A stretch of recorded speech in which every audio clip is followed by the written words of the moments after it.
Primera reunión. El amor es mucho más que el amor.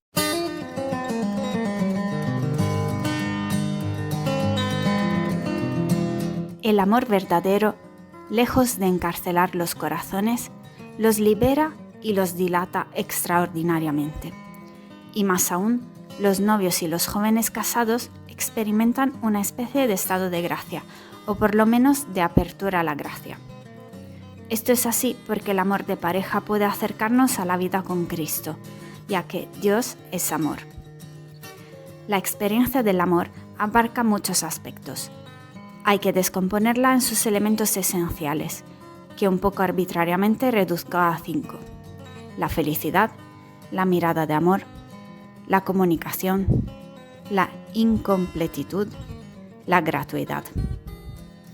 Al analizar cada uno de estos elementos de la experiencia amorosa, veremos cómo todos ellos están orientados hacia el mundo de la gracia. La felicidad. El sentimiento de felicidad es la primera experiencia de aquellos que han encontrado el amor. Una felicidad nueva, penetrante, embriagadora. Una felicidad desconocida hasta entonces. Es verdad que soy dichosa. Me duermo en la alegría y me despierto y me vuelvo a dormir en la alegría. Ojalá alcance la plenitud de la alegría, para poder ofrecerla a aquel a quien ama siempre más y más. Estas palabras de la joven Violaine podrían atribuirse a todos aquellos que han descubierto el amor. Y escuchamos a los enamorados hablar de salvación, sí. Comprenden de repente que estaban hechos para la felicidad que se les acaba de conceder. Se sienten liberados de la tristeza del mal, es decir, salvados del absurdo, de una existencia desprovista de significado. A partir de ese momento descubren que su vocación es el amor. Otra felicidad. Dios, sin duda, querría que cada ser humano a lo largo de su vida pudiera experimentar la felicidad, porque a Dios le importa que el hombre anhele la felicidad, y no solo que la anhele, sino que por haberla experimentado la crea posible, y por tanto que la desee y la persiga. Dios lo quiere no solo porque creer en la felicidad contribuye decisivamente a la salud del cuerpo y del alma, perderla es casi como morir, sino sobre todo porque esa felicidad orienta al hombre hacia Él. Puede suceder que un no creyente encuentre la felicidad en el amor y comience a comprender el sentido de la palabra paraíso, que anteriormente le causaba una media sonrisa. Para él, de ahora en adelante, el paraíso, el lugar de la felicidad, es tal vez algo muy distinto de un mito. Y ese primer paraíso del que hablan los cristianos y ese paraíso definitivo al que aspiran, se vuelven algo menos inverosímiles. Y entonces qué importante es que la moral cristiana no se presente bajo los rasgos de la moral de la obligación o del deber, tan defendida por Kant y que tantos cristianos han adoptado más o menos conscientemente. No deberíamos olvidar que la gran predicación de Cristo comenzó con estas palabras: dichosos los pobres, dichosos los pacíficos, dichosos los limpios de corazón. Conozco muchos comentarios muy sabios sobre las bienaventuranzas que inciden en todos los detalles del texto, sin olvidar ningún matiz, pero que como por casualidad omiten la palabra dichosos. Y sin embargo, el Señor, cuando habla de salvación, emplea siempre las imágenes dichosas del banquete, de la fiesta, de las bodas. Y cuando se dirige a los suyos durante la última cena, ¿qué les recomienda? Su testamento no es otro que la alegría, la plenitud de su alegría que ciertamente puede perder, pero que nadie tiene el poder de arrebatarles. En una palabra, la vida de Dios es felicidad, y del mismo modo, la vida eterna que Él propone es felicidad, y la vida cristiana sobre la tierra es ya un avance de esa felicidad. Pero ¿cómo podría comprometerse con esta religión de la felicidad el que no hubiera experimentado la felicidad? El privilegio del amor conyugal es el de haber hecho surgir esta aspiración, que en muchas personas no es más que un tizón bajo la ceniza antes del encuentro con el amor, y que gracias a él les hace ponerse en camino hacia la felicidad que viene de Dios. Pero qué frágil es esta experiencia de la felicidad. Para muchos totalmente efímera. Son pocos a los que se podría aplicar la definición de matrimonio que proponía el arzobispo ortodoxo Inocente Borisov, lo que queda en la tierra del paraíso. No obstante, e incluso aunque su duración fuera breve, esta experiencia de la felicidad es capital. Frágil y efímera no son sinónimos de engañosa. Hay muchas razones que explican su precariedad. Unos confunden la felicidad con el placer, y al perseguirlo pierden la felicidad que habían descubierto. Otros intentan apoderarse de esa felicidad con avidez y avaricia, ignorando que solo aquellos que tienen una actitud de admiración y de ofrenda son los que la reciben. Otros buscan en ella un absoluto. Destruyen así no solo la felicidad, sino también el ser amado, exigiéndole lo que ellos mismos son incapaces de ofrecer. Estos errores son graves, sobre todo para los que dudan de esa experiencia, que ironizan sobre ella o simplemente se imaginan haber sido víctima de una ilusión. Perder la fe en la felicidad es a menudo arriesgarse a no encontrar o a no mantener la fe en Dios. Por suerte, existen personas para las que esta experiencia constituye la mayor experiencia de la vida. Sin duda, con el paso de los años, perderá su vivacidad y su frescura iniciales, pero lo hará en favor de una lucidez, de una profundidad, de una solidez que el amor en su primavera no podía conocer. Esas personas saben que no han recibido en herencia una felicidad absoluta, sino que han aprendido a ver, en la felicidad nacida de su amor, la promesa de otra felicidad que juntos persiguen porque ya la han saboreado.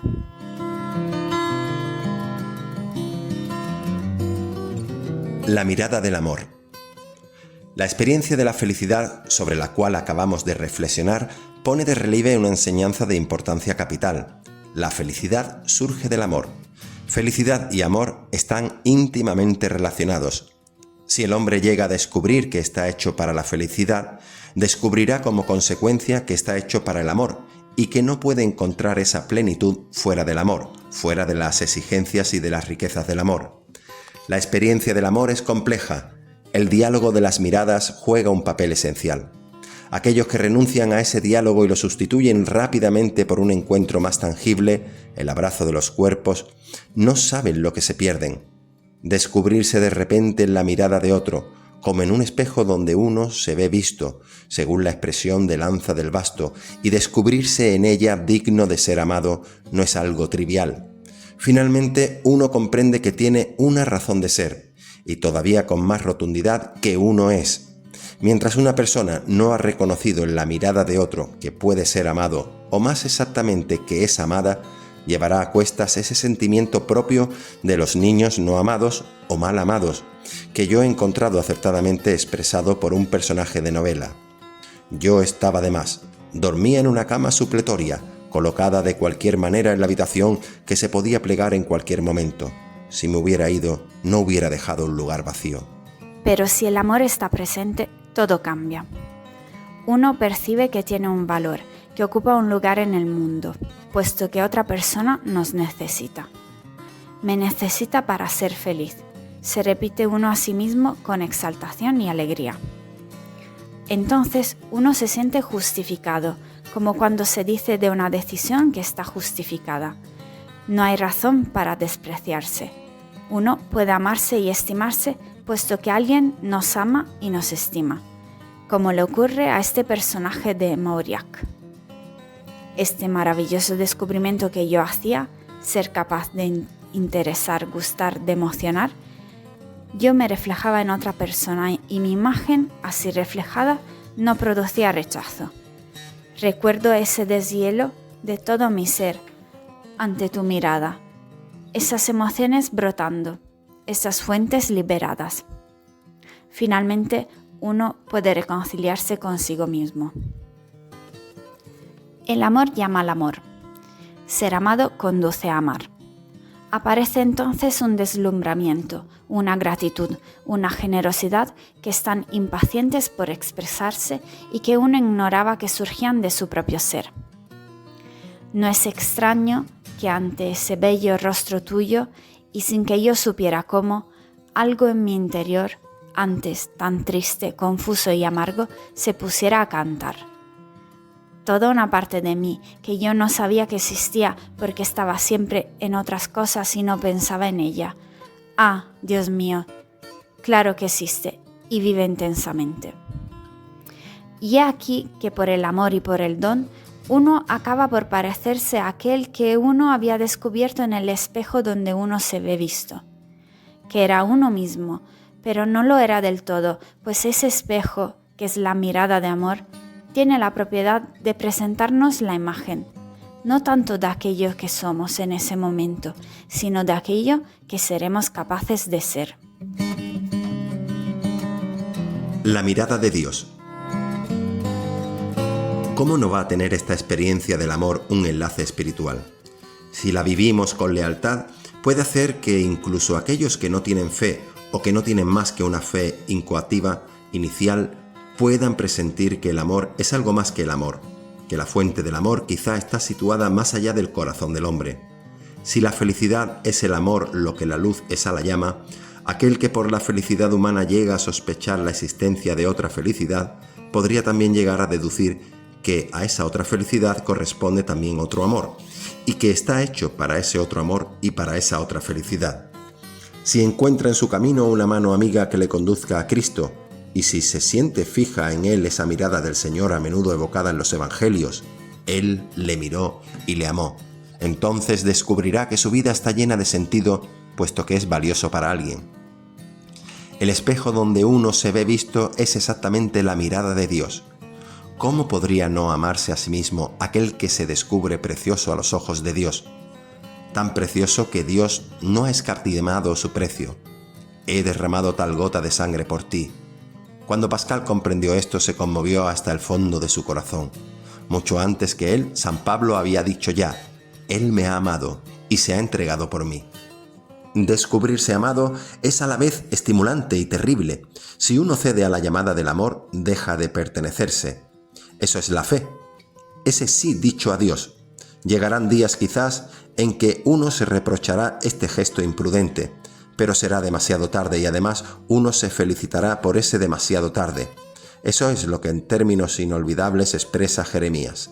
La última razón de ser del amor entre el hombre y la mujer es pues la de evocar otro amor y encaminarse hacia él.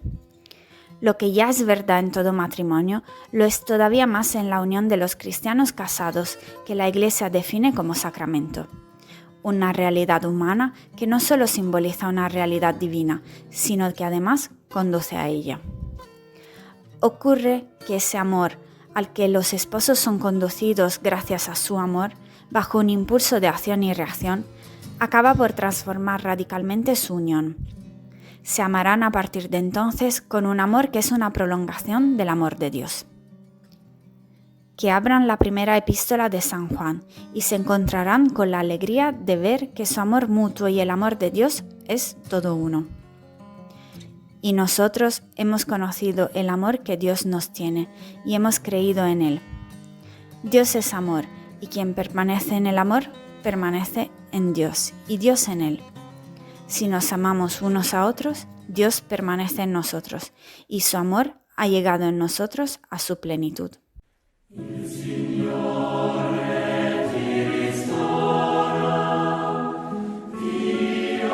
En pocas palabras, el amor verdadero nos conduce a una especie de estado de gracia que podríamos concretar en 5 elementos esenciales. En este capítulo veremos los 2 primeros. 1. La felicidad. Nos sentimos liberados de la tristeza, salvados por nuestra pareja, de un modo que da sentido y alegría a nuestra vida. Y esto es lo que Dios quiere para nosotros, que seamos felices porque la felicidad nos acerca a Él. 2. La mirada del amor. Descubrirse mirando con amor es una de las experiencias más bellas de la vida. Reconocerse amado en la mirada del otro, sin necesidad de que ese amor tenga que ser expresado de ninguna otra manera, nos hace sentirnos valorados, necesitados, esperados. Esa mirada da sentido a nuestras vidas.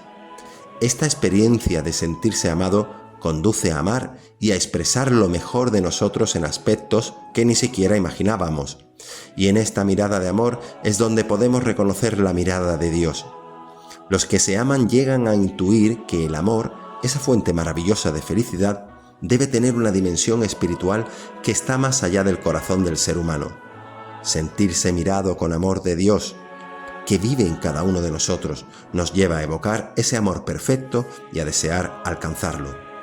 Y nosotros hemos conocido el amor que Dios nos tiene y hemos creído en él. Dios es amor, y quien permanece en el amor, permanece en Dios y Dios en él. Si nos amamos unos a otros, Dios permanece en nosotros y su amor ha llegado en nosotros a su plenitud. Ahí encontramos los cristianos casados lo que la Iglesia define como sacramento, una realidad humana que simboliza una realidad divina y que nos conduce a ella.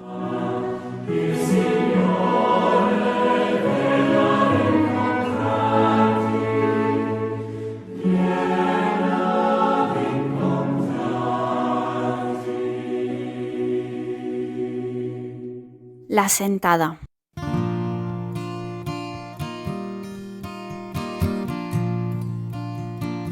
Si uno vuelve con el pensamiento a los primeros tiempos del amor, uno percibe el recuerdo del otro como rodeado de una especie de claridad, porque al principio siempre hubo un deslumbramiento. Algo único y milagroso se producía entre nosotros con el intercambio de palabras, de gestos, de miradas. Todo lo que el juego de la relación entre los dos podía dar de sí estaba ya allí presente, en la inmaculada precisión de lo inicial. El mundo se llenaba de signos, la fragmentación de la vida se unificaba. Soledad, inseguridad, miedo ante el futuro desaparecían, porque alguien nos había elegido, nos había amado, nos había devuelto esa frágil consistencia tan necesaria para hacer frente a la vida, para curarnos del pasado. Esto nos empujaba a explorarnos en profundidad, a la búsqueda de todo lo que éramos y habíamos sido, con el deseo de ofrecer al otro nuestra autenticidad. El otro, por su parte, nos ofrecía su tiempo, sus pensamientos, y esa coincidencia de amor nos parecía un don inmerecido.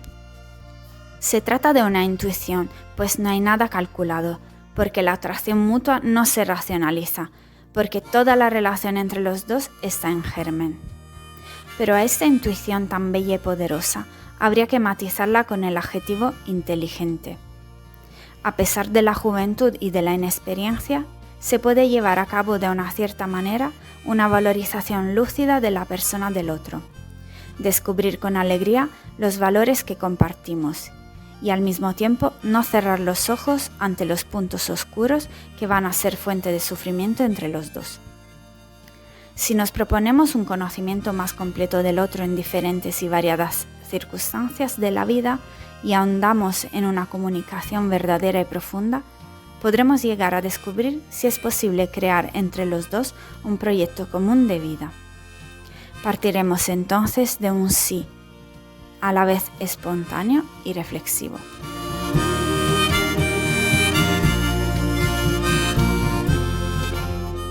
Propuestas de preguntas para compartir en la reunión de equipo. El hecho de recordar un periodo de nuestra historia nos permite revivir en parte las mismas emociones que experimentamos en aquella época. Durante la sentada hemos viajado a los primeros instantes de nuestro amor. Podemos compartir lo que sentimos al evocar nuestro encuentro y descubrimiento mutuo. El padre Caffarel habla de vacío, soledad, ausencia de sentido antes de este encuentro de amor. Mi cónyuge me confirma el hecho de que valgo mucho, de que por fin existo para el otro. ¿Cuál es vuestra experiencia sobre este tema? ¿Cómo os disteis cuenta o sentisteis que vuestro amor humano os acercaba a Dios o incluso se nutría del amor de Dios? Podéis compartir sobre algunas decisiones tomadas en pareja a raíz de este descubrimiento y sobre el camino recorrido en los equipos de Nuestra Señora. El amor conyugal es una segunda oportunidad de sanación en nuestra vida, sanación de heridas pasadas. ¿Qué os inspira esta reflexión? Por último, oraciones finales, por la canonización del Padre Caffarel y el Magnificat.